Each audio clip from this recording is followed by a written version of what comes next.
السعادة تأتي من جانب لحد الساعة أحسن منتخب في هذه البطولة العربية هو المنتخب الأردني.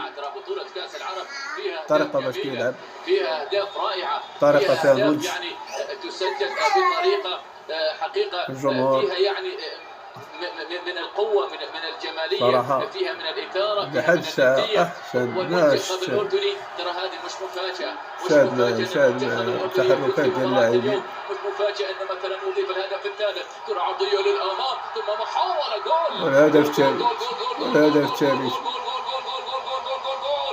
نعم ثالث للنجم، ثالث للنجم، يسجل في هذه اللحظات، يتقدمون بالثلاثة، وهالمرة علوان هو من أي مدرب مغربي ملي كيوصل أي فريق فهو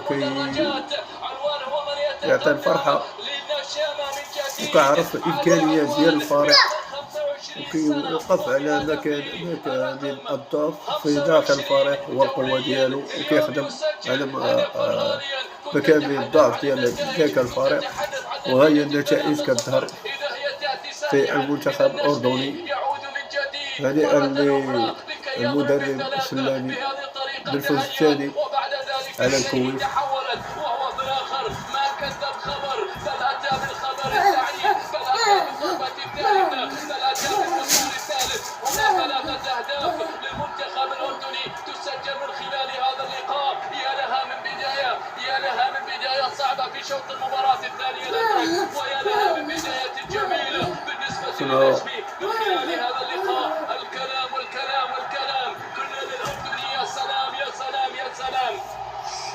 هناك بحث للهدف المسجل بالنسبة للمنتخب الأردني. هل هنالك مثلا لمسة يد موجودة أو خطة مثلا حدث بالنسبة للمنتخب